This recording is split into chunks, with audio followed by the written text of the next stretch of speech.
I miss how games used to make me feel. I want to go back to 2017 when games were fun and my parents were still together. For the past few years I've been paying attention, it seemed like there is this effort by game companies to see how much we're willing to pay for less and less content.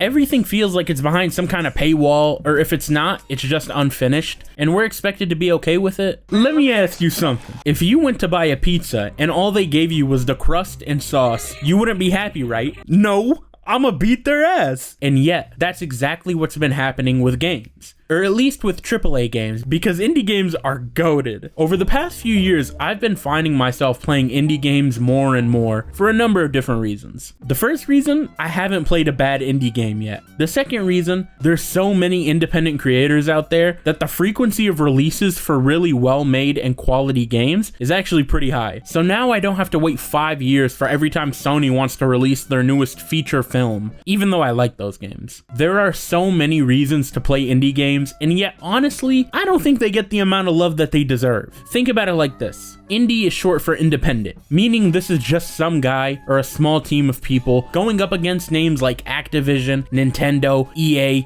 Now granted, these companies all suck ass, but they're bankrolled with millions upon millions of dollars. This is literally the video game developer equivalent of applying to WWE and then I have a one-on-one match with The Undertaker tomorrow. The year is 2019. I'm 16 years old, and I've just hopped on a bus to go to GameStop to pick up my pre-order for a game that I was actually very excited for. The game was Jump Force. Now, I know that sounds bad, but you gotta look at it from my perspective. I just started really getting into anime, and I'm sure that interest isn't gonna go anywhere. And I was very seriously playing one of the greatest fighting games of all time, Naruto Storm 4, and I saw Naruto was in this game, so I had to get it. So I took the last bit of money from my paycheck from the job I was working at the time, literally ditched my last day of class, and hopped on the bus to go to GameStop to pick up this game. I pick up the game, and they gave me the little poster that came with it because I pre-ordered, and I go home to start playing. And a couple of hours later, my mom found me just sitting like this. This game was ass. And I say was because this game was actually so bad that it got shut down. You can't play this game anymore. And since then, Bandai, the company that put out Jump Force, has put out a lot of great games. But they've also put out a lot of not great games. And the difference between a AAA company like Bandai and an independent developer publisher ultimately comes down to the wallet. Bandai Namco puts out so many games per year because they can. They have the money and the funding to do so. They can afford to put out a bunch of mid because they want to saturate the market. But an independent person or a team, this is their money. A lot of them work jobs outside of what they do for the games they're working on. So if their game flops, it's just over. They can't afford to put out 30 games a year and only 3 of them are good. More often than not, independent studios and developers are banking on literally one game that they've put everything behind. That's why there's so much passion behind these games, because the difference between a bad game and a good game is literally a meal on the table. That's why as you play them, you have this almost constant feeling of wonder. It feels like this is what a game is supposed to be. I've played a lot of games in my life, but I never really encountered the feeling that I'm talking about with AAA games. The way I first felt while playing Outer Wilds or The Walking Dead Season 1, No Man's Sky, even Project Zomboid. Bro, look at this game. I shouldn't feel anything from this, and yet I play these games and I have such a deep sense of curiosity, of wonder. I feel like a kid. It feels like when I first started playing games. Sure, when I play Ghost of Tsushima or God of War Ragnarok, I'm amazed because who wouldn't be? These are amazing games, but these are games bankrolled with big budgets and huge teams, so to try and put them on the same field as a game like Firewatch is just unfair. And I'm not saying AAA games can't generate that feeling I'm talking about. I actually feel like Red Dead 2 checks all the boxes as to why I love indie games so much, but honestly the big reason why indie games tend to be better than AAA games on average is because of one reason.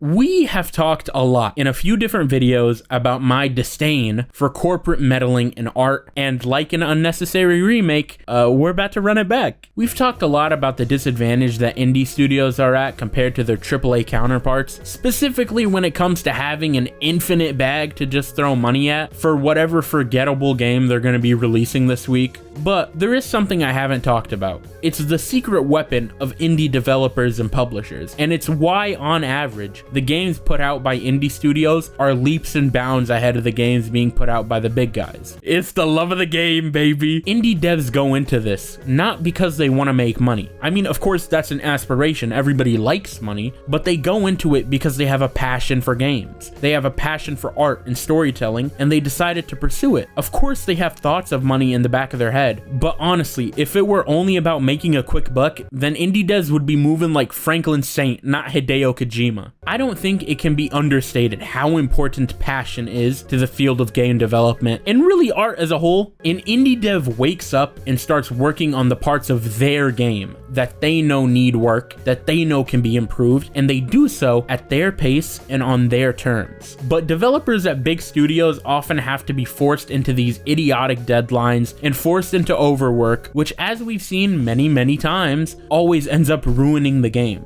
And the reason for this isn't because devs at big companies just don't care. It's because the guys above them, the guys in the suits, they don't care. They don't give a fuck. To be a guy in a suit is to move like prime Kakazu. The only thing you can trust, the only thing you care about is money. And you know me, guys, I love paper as much as the next guy, but I love art more. I love the feeling of putting every brain cell I have to work to get any particular video I'm working on just right. Realistically, I could abandon all this shit and do Mr. Beast slop type content and actually generate hella money. I have the knowledge and ability to, but that's not who I am. I want to make art, and to pollute art because of corporate greed is exactly the issue going on with big game studios. Realistically, if you had $1 gazillion to spend on making games and you're charging me 60, oh wait, this just in, 70, oh wait, extra, read all about it, $80 for Mario Kart World, I think I'd rather get in a real car accident than spend $80 on Mario Kart World. If you got all this money floating around, you would think every single game would be a masterpiece, but it's not. I'm spending $80, and 5 times out of 10, I'm getting Jump Force instead of God of War. But if I choose to go with an indie game, I honestly pay anywhere in the range of $5 to $35, and that's buying directly from Steam, no shady ass key selling website, and I'm getting games that genuinely, I will keep thinking about them for years after I play them. Indie studios make games for the love of the game, and big studios don't. Indie is about making art, and big studios are about making investments. And you can see it in the finished products. The feeling I have while playing Outer Wilds or No Man's Sky or even Project Zomboid, I have not experienced or very rarely experienced while playing games made by the big dogs. The assumption is that because indie games are made by smaller teams, or more often than not, just one guy,